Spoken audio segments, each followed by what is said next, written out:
Okay, great. Okay. So previously we were talking about chord progressions. We were talking about Roman numeral analysis in minor, right? That's something we'll get to. But for the sake of just learning the new stuff on the homework, I want to kind of explain to you this idea of chord tones versus non-chord tones, etc.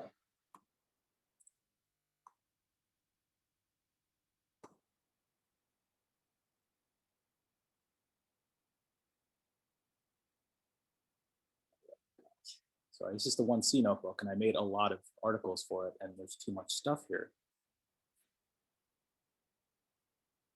I think it's here.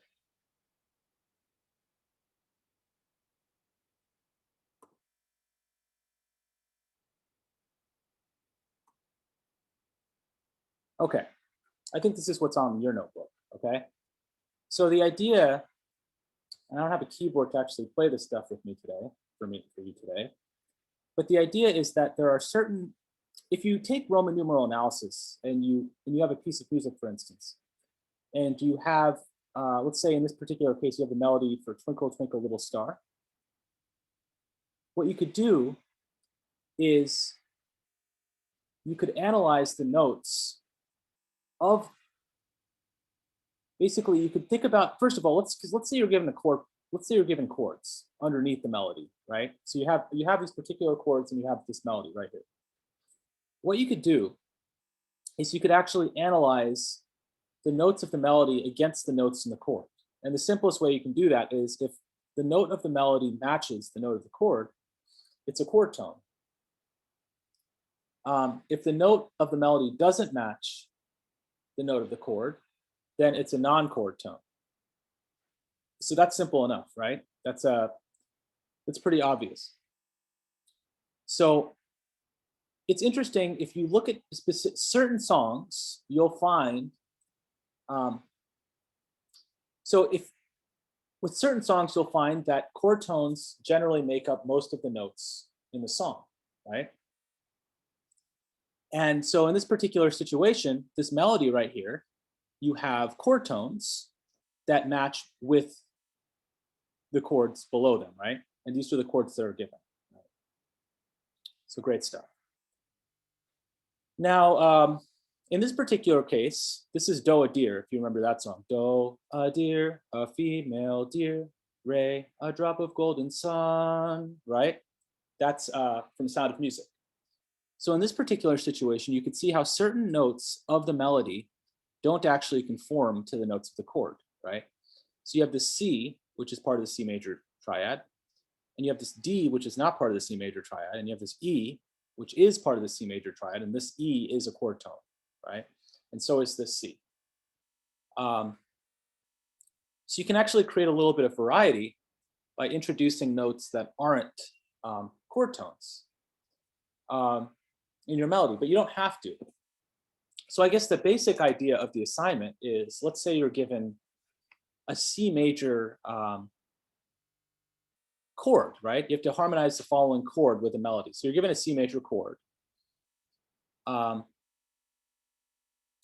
basically you have to include a certain number of notes, right? You have to include at least 10 notes. So you can have a short melody. You won't be penalized if you have a longer melody. So for instance, what you would have to do, the minimum amount of work you'd have to do is, there's not that many notes to play with, but you could have like 4 notes or 2 notes. It doesn't make a whole lot of sense, but I mean, the minimum case is like there's not really any melody at all. It's just like C, D, which isn't a very like captivating melody, right?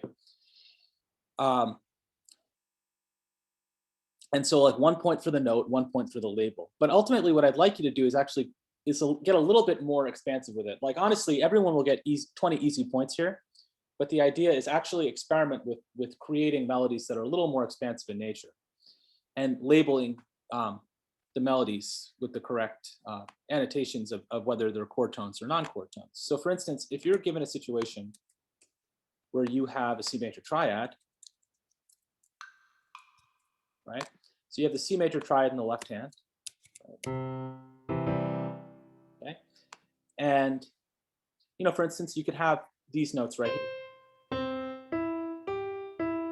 Right? And that would be an acceptable melody. Da, da, da, da. I think there's a song that goes da, da, da, da, da, da, da, ba, da, da, da, da, da, da. I don't know what song that is, but I feel like that's a song, right? So let me ask you this. This note right here is C, right? And this chord right here is a C major triad, right? Is this note C a chord tone or a non-chord tone?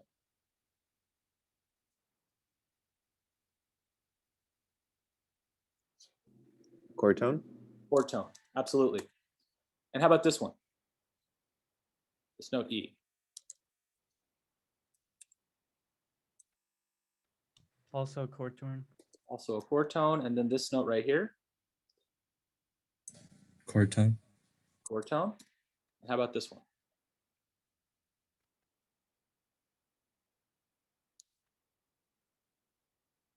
Chord tone. Chord tone, right? So here we are. We have chord tone, chord tone, chord tone, chord tone. Great, okay? Now let's try another example. Let's try Happy Birthday. Statistically, probably someone's birthday. Well, maybe not statistically. Maybe there's a good chance it's someone's birthday. So let's say we have a situation. Someone put it in the chat. Yes, someone noticed 10 notes for each chord. Okay, it's not 10 notes for each chord.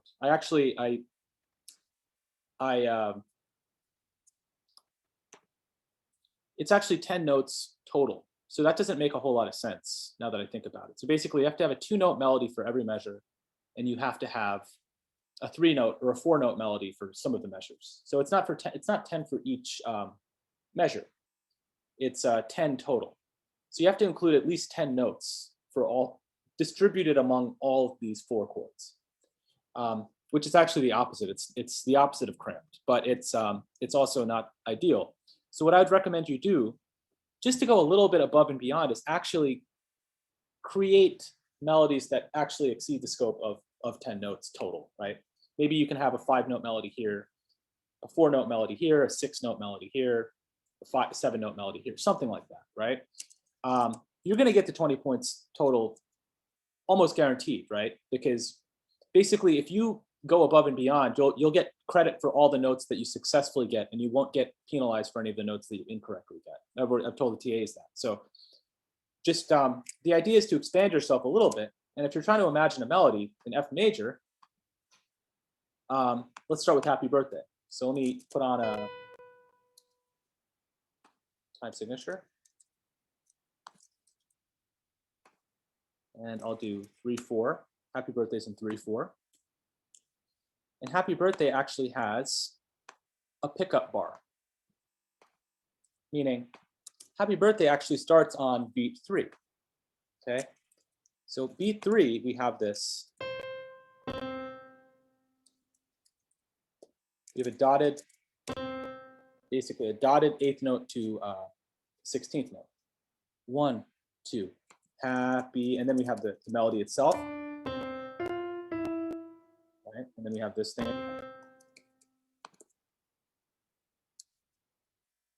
Right, then we have this again. We have this good old dotted again.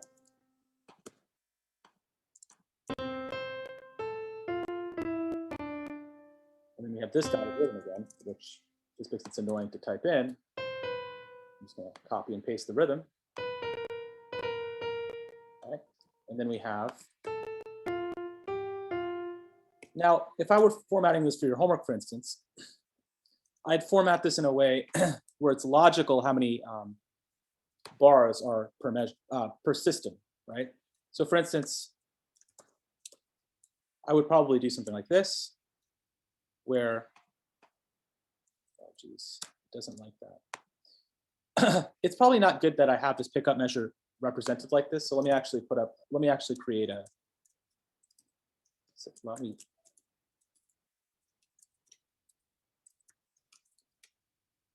it doesn't really matter. Normally you wouldn't see these two beats abreast, and this measure wouldn't be so big. But I'm going to logically organize this where there's two measures per system.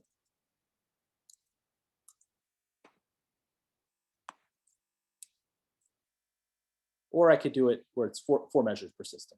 Maybe I'll do that. Because these melodies actually occur in groupings of 4, in measures of 4. Or so for instance, da da da da da da da da da da da da. That's halfway, right? That's a logical stopping point. In fact, there's like a cadence right here. And then da da da da da da da da da da da da. Right. So one of the things that I'm doing here is just a side note. I'm organizing the music so that the flow is logical. So I wouldn't like draw the systems like this, and then have one measure like this, and then have like 4 measures like this. This would throw people off as they're trying to read this, because they're like da da da da da da da da da da da da da da da da.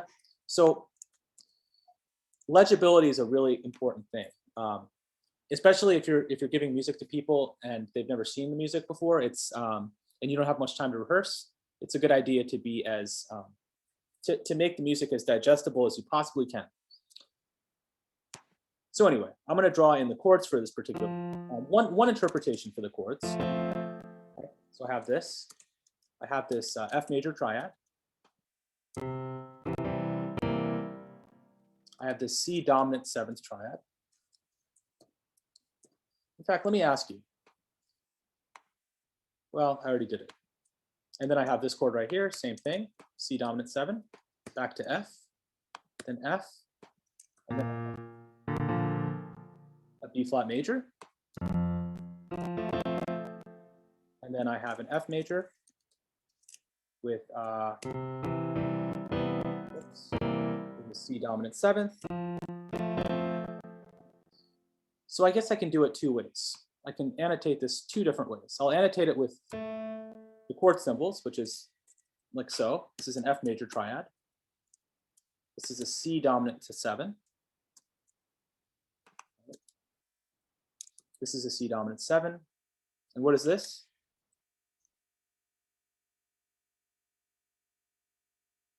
Looks an awful lot like this, right?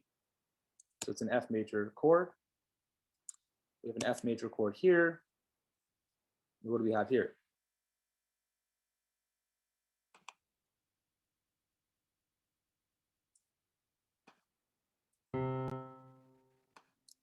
What do people think that this chord is? Right, so you have unison, minor second, minor third, major third, right? And you have unison, minor second, minor third. So it starts on what note? It's a B flat major triad, right? So you got a major third and then a minor third. So this is B flat major. And what about this chord?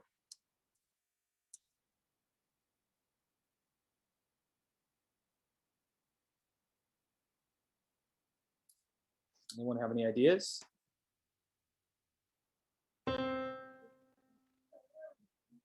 Any ideas?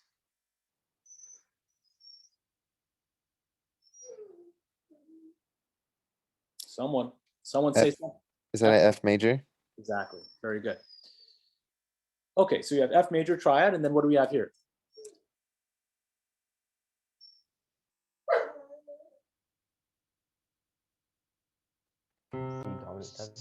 C dominant 7.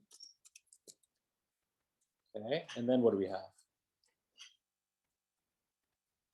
Back to F major. The triad. Very good.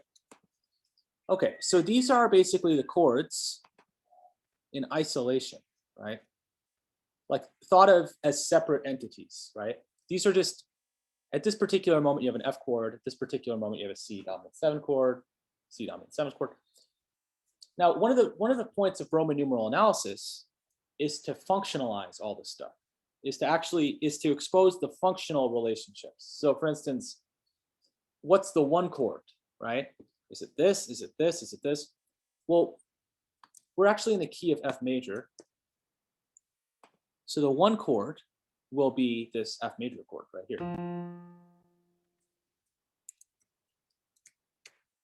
Right? So let me insert some Roman numeral text.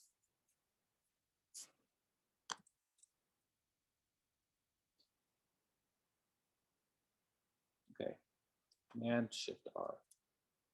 So this is the one chord, right? This F major functions as a one chord in this example.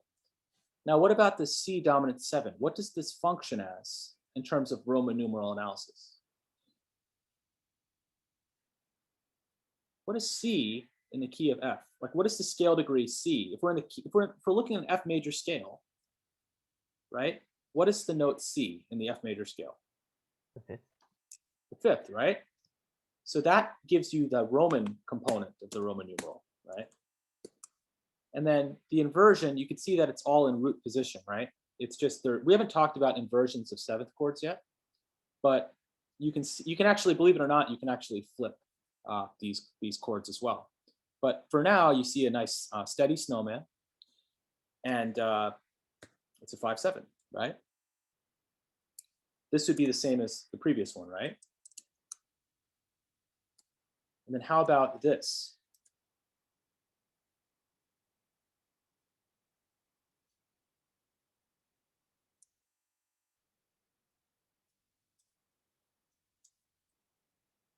What do you guys think? The 1 again. Okay, very good. Okay. In fact, I just put a little notification out to have people start their videos. I was too shy to ask earlier because of all the technical difficulties, but my courage is back, everyone. And it'll help me just to get a sense if people are here. My life's flipped upside down. If you guys can prove to me that you're here, it makes all the difference. All right. So thanks for heeding my plea. So anyway, great. So now we're on this particular chord right here. Command R.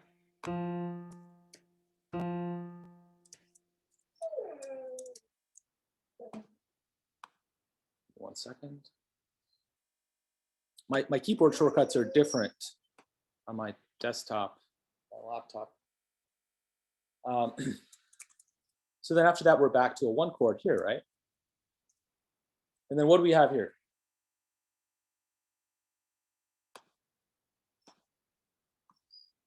Okay, I'm gonna get back to what is a chord tone and what is not a chord tone in just a moment. Well, Four. So this is a 4 chord. And then we have, what do we have back here again? A 1 chord going to a, give me one moment, please.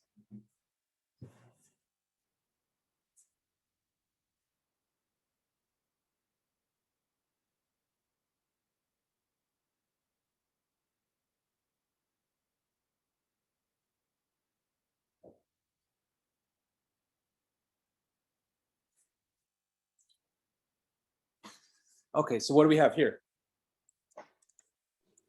Is it a 1 chord going to a 5 chord? 5/7, and then what? Came back and look, everyone's camera's on. Okay, great. All right, awesome. So yeah, so this is what we have right here. Now, Jack asked a very logical question. What is the purpose of the chord tone and non-chord tone? And sorry, I inadvertently created. Okay, there we go. I typed a shortcut to show you something by accident. So now let's actually, in order to understand what a chord tone and a non-chord tone is, we actually didn't need to do a Roman numeral analysis. All we had to do was compare the notes in the melody against basically the chord that's described here, right? We don't actually have to know that this is a 1 chord. We just have to basically compare these notes and see if they exist within this particular chord that we've drawn, right? So let's actually annotate this. So for happy birthday, what do we have? What is the first note? Is it a non-chord tone or a chord tone?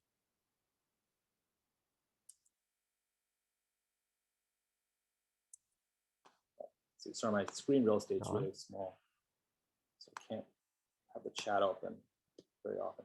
Okay, so it's a non-chord tone, and then what do we have? What do we have next? A chord tone, A chord tone, and how about now? non-chord tone. This one's Oh. actually a chord tone as well. Yes. And someone asked, is the seventh of a seventh chord a chord tone? It is indeed a chord tone. Now, when we get into jazz land, if you take 1C, you'll find that any kind of snowman that you build on top of these chords can kind of be almost considered extensions of chord tones. But anyway, for now, I will say that the seventh of a seventh chord is definitely a chord tone. And if you had a triad underneath and you basically play the seventh, you're basically, like for instance, if I analyze this chord as this, and this note is this, whoops, right? You might be in a situation where you're like, oh, this B flat is not, and let's say I analyze this chord as a C major chord, right? And just let's pretend that we analyze this chord as a 5 chord instead of a 5/7 chord.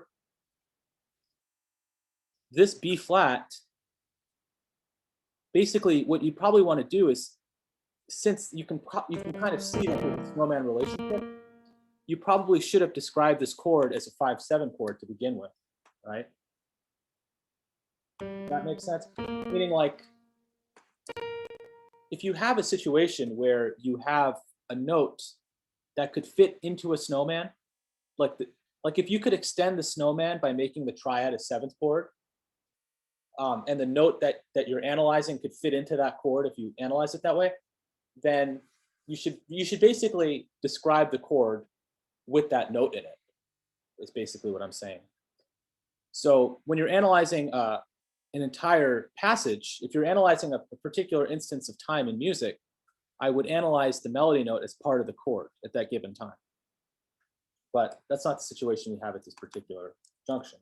But anyway, at this particular junction, we just have basically this E, which is definitely part of the chord tone, no matter how you slice it. It's not the 7th of the chord, but it's just the 3rd of the chord. So we have a chord tone right here. How about here?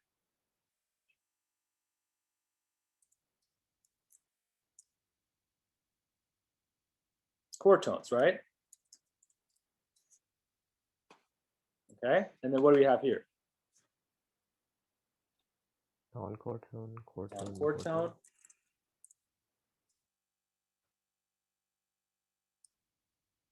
How about here?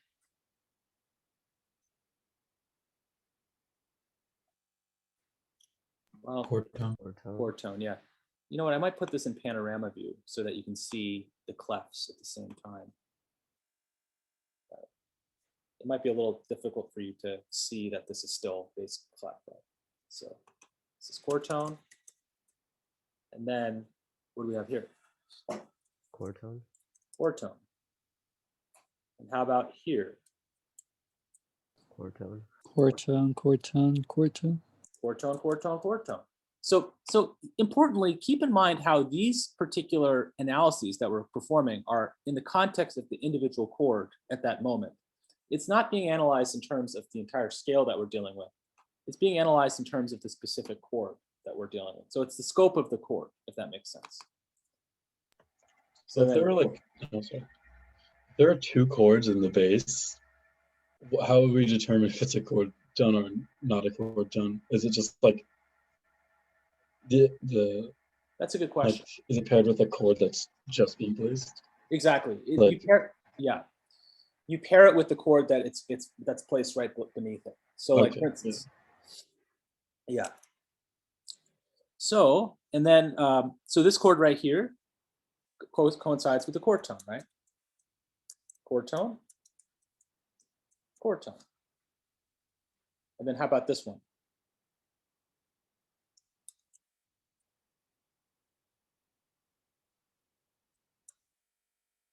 B flat, D, F, E. Well, that E doesn't fit with this B flat, D, F, right?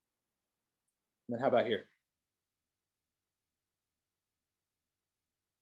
Chord tone. Chord tone. Chord tone, chord tone. Okay. How about here?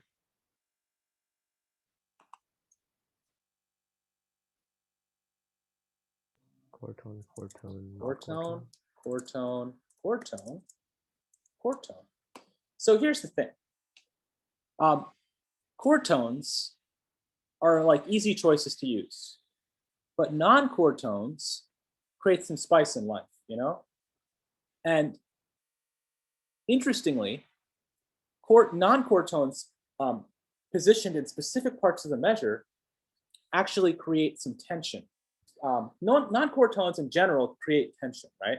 Because you're actually creating a dissonance. Now, if you understand the idea of dissonance, it's this idea that basically it doesn't sound harmonious, I guess, is one way of thinking about it. There's some, like if you were just to snapshot this moment in time, it may not sound as pleasing as if you were to snapshot this moment in time, right?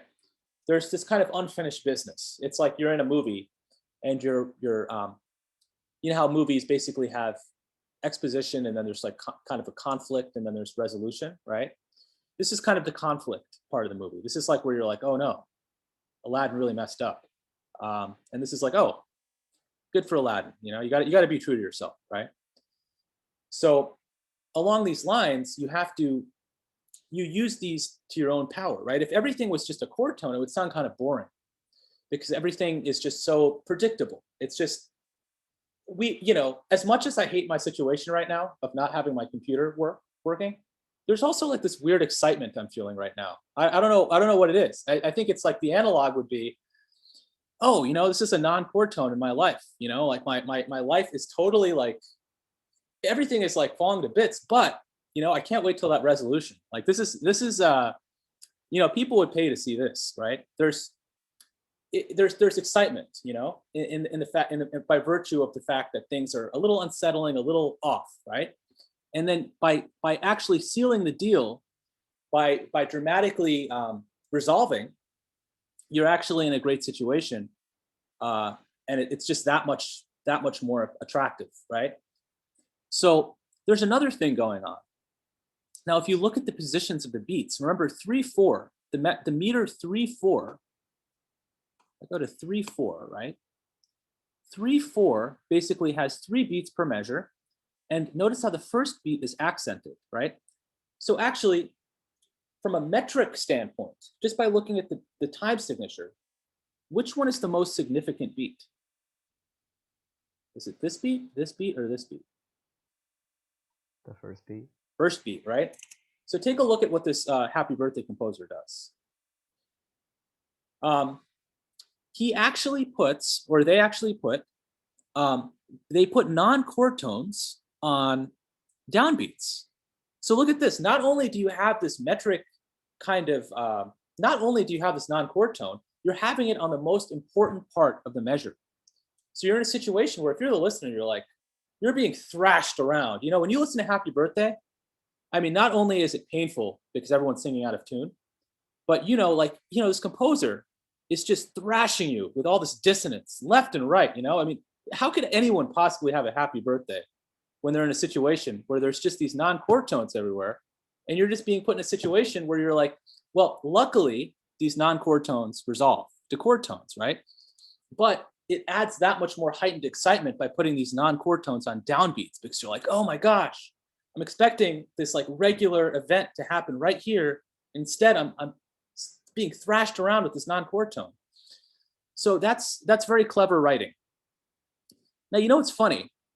Happy Birthday was actually composed in like 1934 or something. So like your grandmothers, this was like a hot tune when they were born. Like this tune, believe it or not, is not out of copyright. So you can't actually, like, who knows? Like YouTube might actually slash my video. They might actually prevent me from uploading this video because you can't actually put this song in movies without paying like the Disney company a lot of money. So that's another interesting thing. So you might think, you know, you hopefully have a greater appreciation for Happy Birthday after this and all the compositional genius that went behind it, right?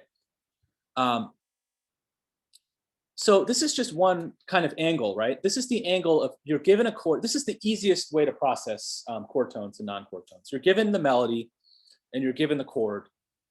the chords, and then you're analyzing the melody against the chords that you're given, right? But there's many other scenarios. You might be in a situation where you're only given the chords and you have to produce a melody. And that's like this homework assignment I gave you, right? Or you might be in a situation where you're given the melody and you have to produce the chords, right? And each of these three things have different strategies involved with them. So for instance, I might show you sometime, I made a rearrangement of like Twinkle, Twinkle, Little Star. And I have different harmonies. I have a totally different harmonization. So I was coming from the perspective that the melody is given, and I want to apply different harmonies to that particular melody. But you might be in the opposite situation, like in your homework, where you're given a harmony, and you have to provide melody notes. But ultimately, in either of those two cases, it's helpful to know if what you're applying, if the relationship you're creating at any given moment is a non-chord tone relationship between the melody and the chords, or a chord tone relationship between the melody and the chords, right? That's kind of an important thing, a useful consideration, right? If you're trying to kind of shake up the scene, then you might want to throw in a non-chord tone. If you're not, then a chord tone will perfectly suffice. So if we go back to this example right here, right? So yeah, when you're melodicizing, that's not really a word, but it makes sense as a word, right? If you're making a melody from a chord progression, it's fun to experiment with different proportions of chord tones and non-chord tones. So just going back to this Twinkle, Twinkle, Little Star, I've got this melody right here, da da da da da da da da da da da da da, right? All these particular all these particular notes match with chord tones, right? But actually, I had a particular situation where I reharmonized Twinkle, Twinkle, Little Star, and I could write it out pretty quickly right here. And for instance, I had this situation. Right? If you have this, leave the panorama mode. You might be in a situation where you have this, right? Let me change the time signature again. Sorry, there's a little crackle. Computer struggling. Might have this situation, right?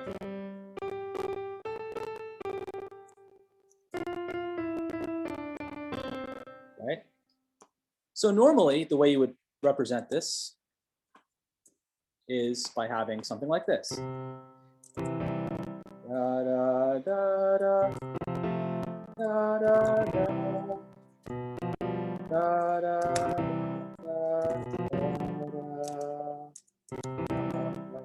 right?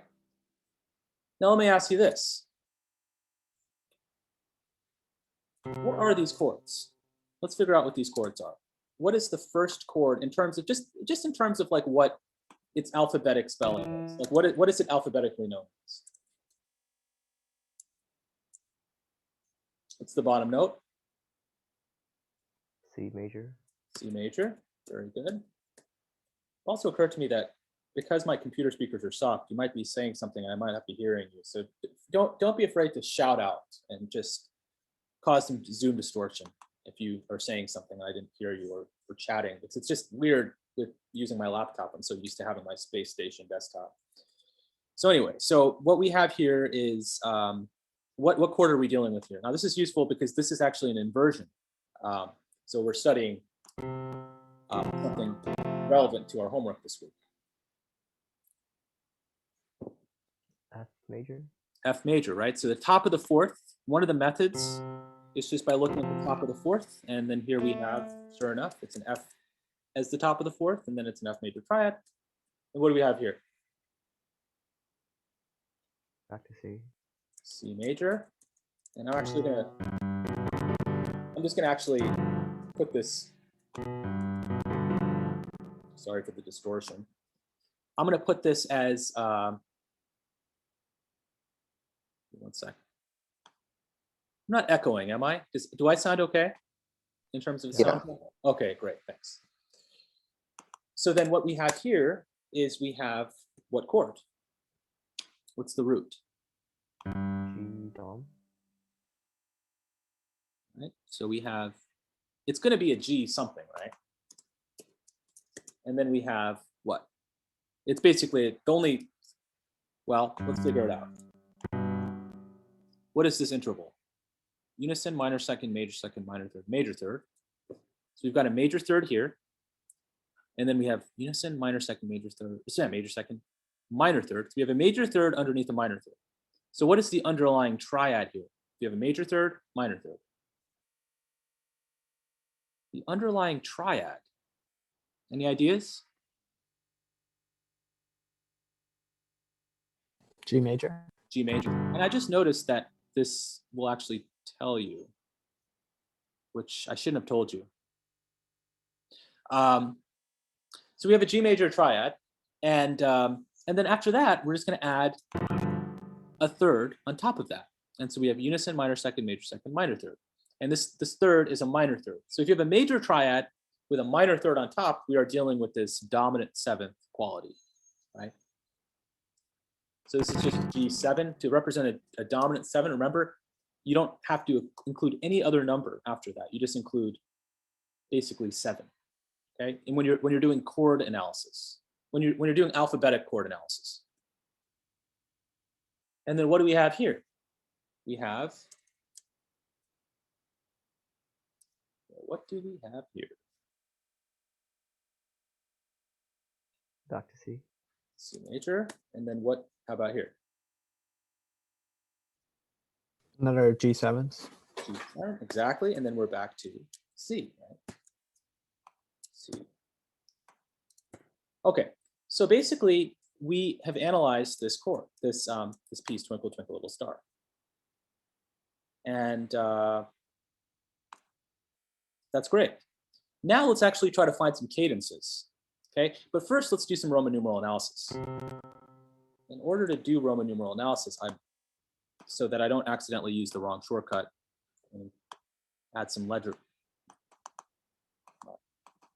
There we go. Okay, so the first chord is going to be a 1 chord, right?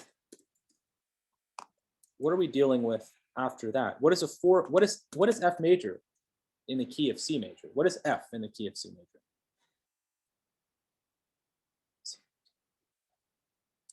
4 chord, right?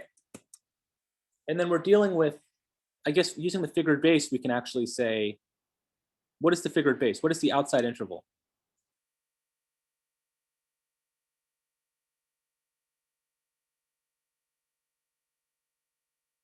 One, 2, 3, 4, 5, 6, right? 6, 4. 1, 2, 3, 4. So that's actually second inversion, but figured bass makes it easy. Then after that, we're back to a 1 chord. I'll just go quickly. 5, 7, 1 chord, 5, 7, 1 chord, right? So do you see any cadences here? Any things that we can consider cadences? Like, how about this 1 to a 4? Is that a cadence?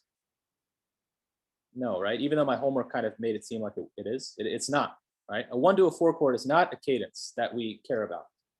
Nor it's not a well-defined, it's not like a famous thing. But 4 to 1, it's plagal cadence.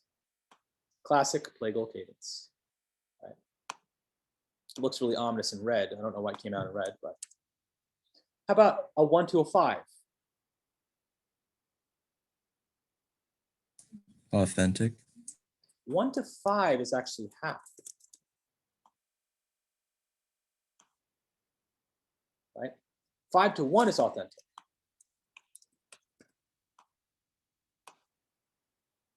Okay. Now I'm gonna annotate all these explicitly. Then I'm gonna show you why it's kind of stupid to do this. Okay. Then 1 to 5 is what?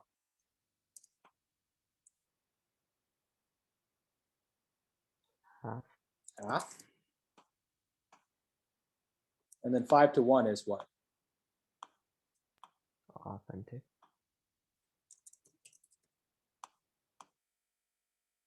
Okay. I'm going to play you a Mozart example really quickly. Actually, Mozart did make an arrangement of Twinkle, Twinkle, Little Star as well, but I'm going to show you Mozart's symphony. And I'll show you why it's kind of silly to annotate half cadences so frequently, or cadences that frequently. So let's say we have half cadence. No. Mozart Symphony 40. I'm going to show you a little part of the song, a little part of the piece where basically I could play this on the piano actually, but I don't have it with me. So if I look up the sheet music, if I can find it, it's fine. It's okay. I'll play a little bit of this and I'll show you something.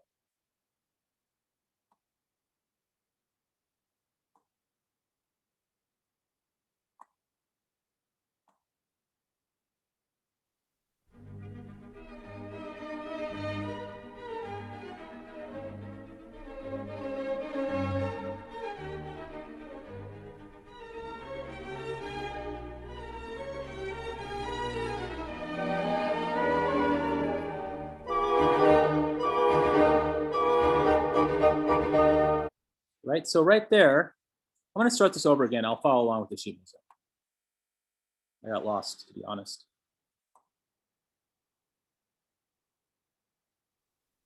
One, two.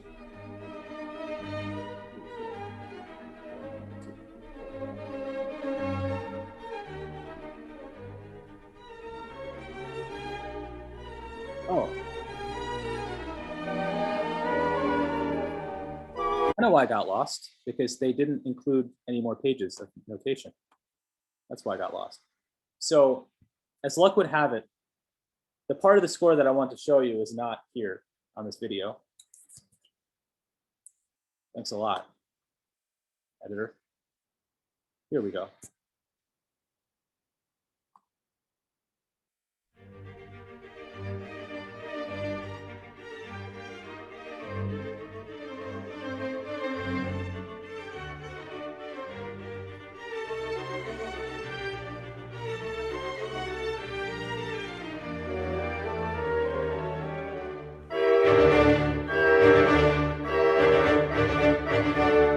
Okay, what did you hear just there? What you just heard there actually is basically like something going to a half cadence, almost something going to a half cadence. Basically this half cadence kind of feel.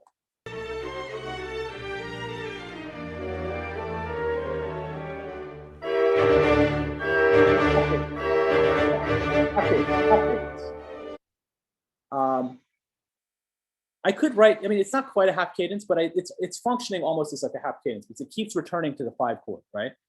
It returns to the 5 chord like da 5, da 5, da 5, da 5, da 5, right? I could explicitly write half cadence, half cadence, half cadence, half cadence, half cadence, but that's pointless, right? The reason that's pointless is because when we think about cadences, we're trying to think of broader groupings of information. So for instance, we're trying to actually feel where the music actually finally rests, right? So we consider that whole thing as kind of half cadence. We wouldn't have to think of each one of those individual things as half cadence. It would be overkill to write it that way. Instead, like we would just label the final one and be like half cadence, done, right? And then we're in that situation. I think it's better to be more broad strokes about it, right? This is too much information because actually, this is not how people really feel the song. It's not like, oh, we're going to half cadence, authenticating, it's half cadence. This is where we actually, it's arguable that you feel this because there's two measures of information. Like if you divide this piece in half, it's a logical place to divide this music just by the melody itself would be here because the melody takes a pause, right? Da da da, right? Da da da da da da da, pause, right? So since we pause here, we basically have an occasion, we could potentially consider this like a significant spot in the melody from a harmonic standpoint. We can consider this a significant part in the melody, and so we can also consider the harmony as significant as well. So that's why it's kind of reasonable to say that this is a plagal cadence, right, over here. But over here, we're kind of in motion. It's happening, everything's moving too fast. It's like half cadence, authentic cadence, half cadence, authentic, right? We're not really we're not really there yet, right? We're kind of more concerned with the destination when we're thinking of these cadences. We're not really thinking of the journey. It's like, where does it finally land, right? Where does it cadence to? Like a cadence really kind of feels like a strong resolution of some, either like, it feels like there's momentum going towards a specific place, and it actually rests there. You actually get to enjoy the result of the momentum via like just spending some time on the chord itself. So like just by having a longer chord, that's a stronger case for that being considered a cadential moment, right? By having a longer note in the melody, right? That's an occasion for potentially considering the harmony at that particular moment of the melody as being like a cadential kind of worthy moment, right? But here we're kind of moving too fast, right? Da, da, da, da, da, da, da. So here it actually makes sense, I would argue, to consider this is cadential worthy, cadence worthy. There are only so many things that are cadence worthy, because we're trying to, when we're marking cadences, think about it this way. You're a performer, right? You're performing this music. Gesturally, like from a performance standpoint, if I was actually playing this, which I actually have played Mozart's version of this piece, which probably inspired my own version, and there's all kinds of versions of this piece dating back to who knows when. But if I'm actually employing this and I'm actually performing this from a dynamic standpoint, I might do something like this.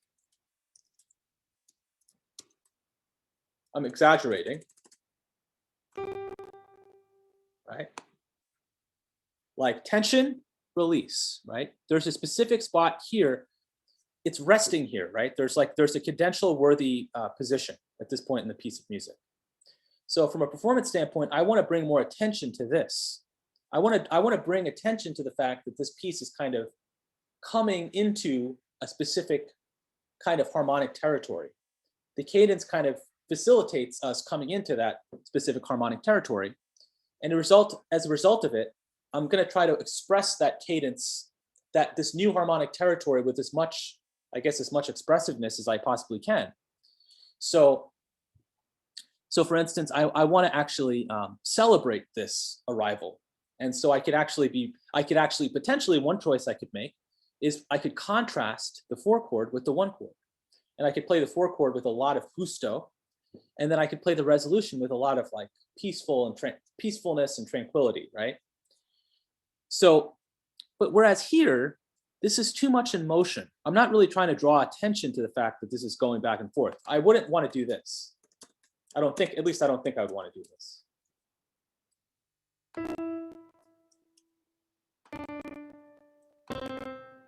Right? Whoops. I definitely don't want to do that. Right? So I mean, I could do this, but this is a little bit too much for a listener, right? See, by labeling these cadences, I'm almost trying to like set up a situation where I'm expressively able to I keep using expressively and express in the same sentence, but I'm trying to express this cadence. If I have a cadence, it needs to be a cadence worth expressing. If I label a cadence, it needs to be worth expressing. And here I've got too much stuff. I wouldn't necessarily want to express this dynamically. I would probably just kind of wait, right? Maybe do a little crescendo. And then I would get to this point, and then I would express this cadence with the full amount of gusto that that's needed, right? So I guess cadences, on the face of it, they're just, what you've learned so far is that they're just defined as these particular chord progressions, right? Like a 4 chord going to a 1 chord, or a 1 chord going to a 5 chord. But I want you to think of them as kind of momentous occasions, I guess I should say, right? A cadence is a momentous occasion. So you have to be careful with how many momentous occasions you have, right? If you have too many momentous occasions, well, life's just not interesting, right? Or it takes away from the fact, ironically, that there's actually contrast, right? If we celebrated happy birthday every single day, if we celebrate our birthdays every single day, it wouldn't be exciting anymore, right? So we want to savor a cadence, right? So if you kind of savor every single cadence with just indiscriminately, if you kind of consider everything as a momentous occasion, it's no longer momentous, right? It's through contrast that we actually create these kind of it's how we play with expectation, right? So harmonic functions are incredibly important. They like basically create this kind of tension and resolution, right? It's kind of related in some ways to this idea of non-chord tones and chord tones, right? Because we have this kind of unstable position, and then we have this stable position, right? But inherent in that, by having these kind of contrasting ideas, we're kind of building momentum, or we're kind of releasing energy, right? There's kind of like this potential energy situation, and then there's kind of this kinetic energy kind of situation that arises from this potential energy situation, if you're thinking in terms of like physics, right? So anyway, this is something that we're going to spend more time on, of course, but it's useful to kind of annotate things like this, because then you can kind of get a sense for the salience. You can kind of clarify for yourself what kind of expressive quality are you trying to bring out to the music, right? You might not have a clear idea before you play Twinkle, Twinkle, Little Star, that first of all, you might not even know that you can even play this piece expressively. You might think, oh, it's just Twinkle, Twinkle, Little Star. Who cares? But then if you listen to Mozart's version, you'll be like, wow, you can certainly play this piece expressively. There's no rule that a simple melody can't be played expressively, right? So by actually applying the theory here, it's, as we study more and more of this, you'll find out how subjective music theory really is, right? It's a very subjective endeavor. But by kind of analyzing it, by kind of evaluating all of the choices that are in front of you, you're kind of in a better situation to kind of figure out what your take on the whole thing is, right? So my hope is when you're actually applying melodies to these particular chord progressions or particular chords that I've given you, you're getting creative with it. So let's try an example. Let's say if I have a C major chord, right? Okay. So I could do something scalular. Whoops. That would be okay, right?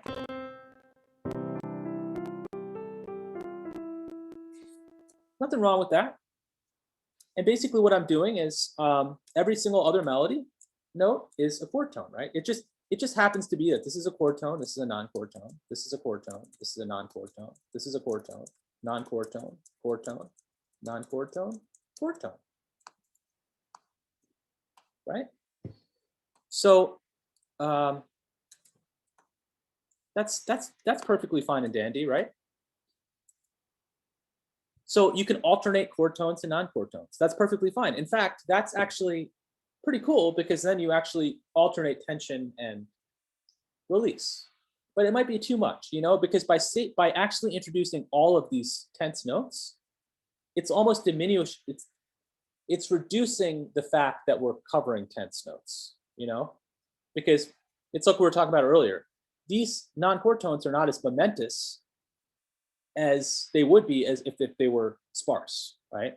But by virtue of the fact that they're everywhere, you're like, oh, it's just another non-chord tone. It's just another dissonance. Who cares, right?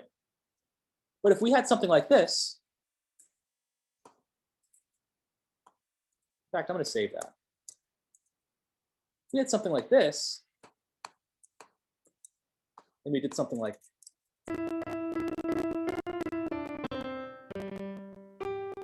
now check this out. Hot off the press. There's a new melody in town, everyone. Anyway, so what we have here is what? Chord tone. Oh my gosh, that non-chord tone really hits me. It hits me in the heart, right? So you have a bunch of chord tones, and then you have this non-chord tone, and then you have this chord tone. Da da da da da da da da da.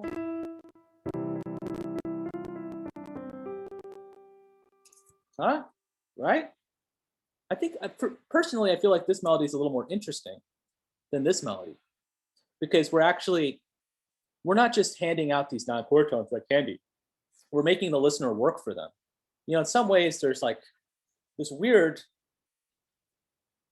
obsession we have with feeling a little off center.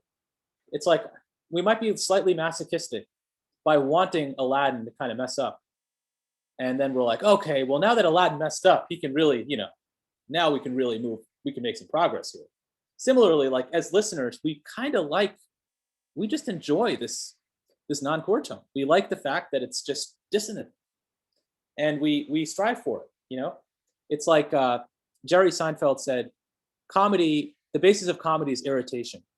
If there was no irritation in the world, there would be no basis for comedy. Like we need irritation, like we crave it.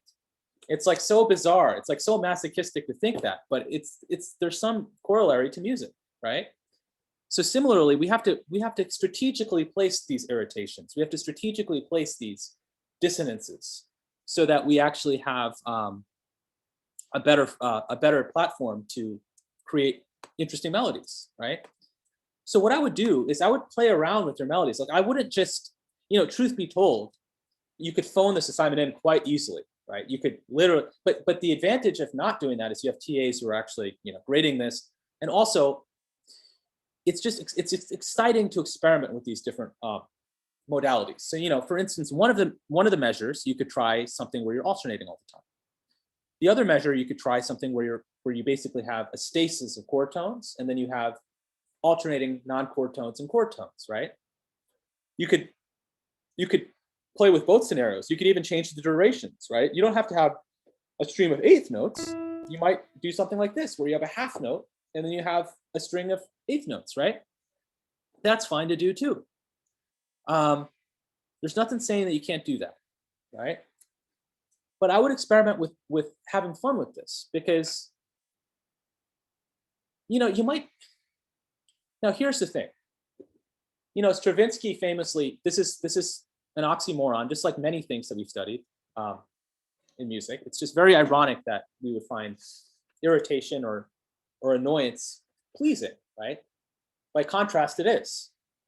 Similarly, one of the ironic statements that a composer named Stravinsky said was, "It's through putting myself into a straitjacket that I find the most freedom." That's a very interesting kind of counterintuitive idea, right? What he's basically saying is he's able to navigate with the most amount of freedom when he actually sets restrictions on what he can do. And so, for instance, if you're in a situation you're composing, and the entire sea of possibilities is available to you, that can be overwhelming. And this happens to me all the time. I'm like, oh my gosh, literally every single possibility in the universe is available to me right now.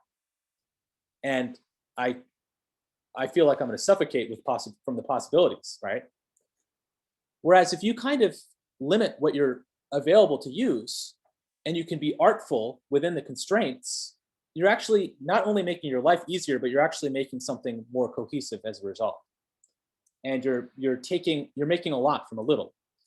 So where I'm going with this is, let's say you want to apply this exercise in a less sterile fashion, because, you know, at the end of the day, this might still feel a little sterile. You know, you're only limited. You're basically using the choices that I've given you.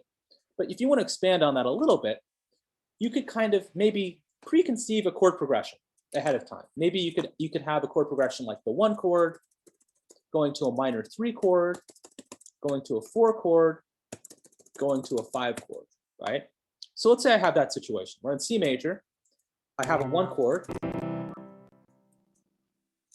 then I go to a 3 chord, then I go to a 4 chord, and then I go to a 5 chord, right? So we're in this situation where I've got this little chord progression, right? Let's see if I remember the shortcut. There we go. Okay. 1 chord, minor 3. Oh, whoops, passed it. I did it again. 3 chord, 4 chord, going to 5 chord, right? So I might be in a situation where I want to apply melody notes to this particular chord progression. Here's one thing I want to quickly tell you about melodies in general. If you have large leaps, it's often favorable to resolve by step in the opposite direction. This is something that they've been doing since the 16th century and before and beyond, I guess. So if you have a leap in one direction, it's often favorable from a melodic standpoint to step in the opposite direction. So notice how da da da da da resolves down. It's almost like this idea when you leap, you've overshot, and then you're kind of bringing it back. You're kind of tailoring it back, curving it back, right? So notice how Happy Birthday does that all the time. You're like, happy birthday to you. It's like, oops, went too far. I'm going to come back, right? That's another pleasant thing, right? That's another idea of expectation. You're like, have you ever swam out to sea and you're like, oh, what if I go a little further? And it's a little scary. And I've definitely got a lifeguard save me before. So it's, you don't want to go too far. You want to always kind of bring it back, right? The rip tide is a scary thing. Swim parallel, everyone. I didn't know that. Swim parallel. Don't fight the rip current. So anyway, that's another idea of kind of playing with this kind of contrast of expectation, right? You have this, like, you're going really this large interval contrasted by this small interval in the opposite direction. One direction contrasted by another direction, right? So there's this idea of contrast. But anyway, going back to this example right here, what I might recommend you do is just basically create a chord progression and just see if you can come up with a melody that kind of weaves through all the chords in the chord progression, and see if you can actually use notes that are kind of in common with all 4 chords. So for instance, I might do something like this. I could do something like this. I'll show you what not to do.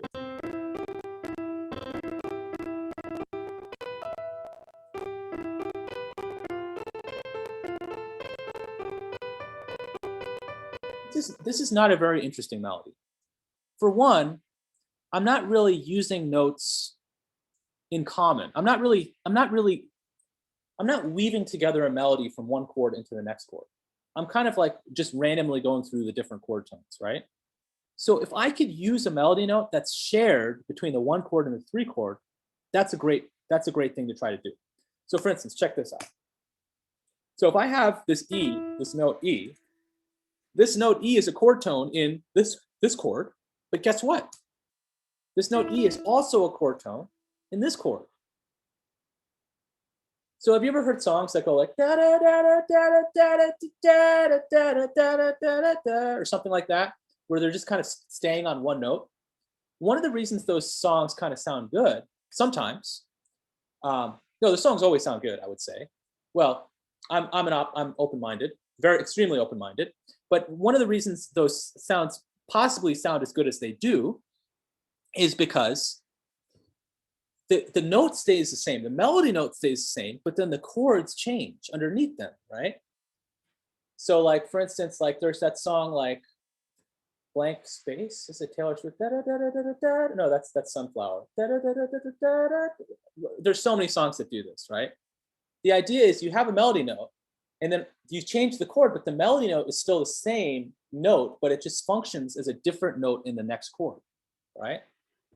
So there's this idea that you can, when you're trying to weave together melodies, try to actually use notes in common between these different chords. But anyway, I'm over time. Apologies for this bizarre technical set of circumstances. It's telling you, just teaching this class made me feel better. It's just fun. It's just, there's a certainty in all of this music stuff, even though within it, ironically, there's lots of uncertainty. and non-chord tones and chord tones. So apologies for the technical difficulties. I'll try to upload. I got delayed in uploading last Thursday's video, so now I'm really in a bad bind because I have to retrieve the data from that old computer. I'm going to one of my teachers' houses who is like a pro at repairing these kind of machines. And I've taken it to actual official stores and they haven't been able to fix it. So I'm going to take it to this guy and he was able to fix it before. So hopefully it'll work and I can upload that stuff. Anyway, if you have any questions, just send me an email and I'll do my best to get back to you as soon as I can. And with that being said, I guess we'll just call it for today. And yeah, any questions? I'm happy to stick around. Yeah, I have a quick question. So with so in discussion yesterday, our TA was talking about like to go to a non-chord tone, you have to like you can only move at max like one note or something. Is that like a rule or something? Or is that not a rule? Okay, what they're referring to, I would say don't worry too much about that. Like what they're referring to is actually good advice. Like it actually gets more into like there are actually different types of non-chord tones.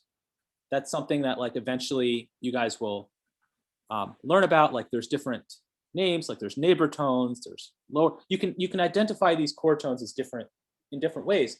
But I think like for the sake of this assignment, any note that's not in the chord, you don't have to move by step to get there. You can just literally think about it in terms of the chord at that given time.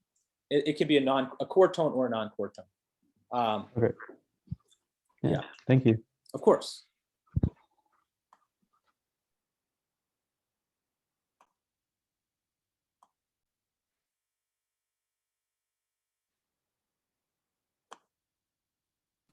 Thank you. Have a good week. Yeah, you too. Thank you. Tyler, Kevin, and Ming Yang. Do you have any questions?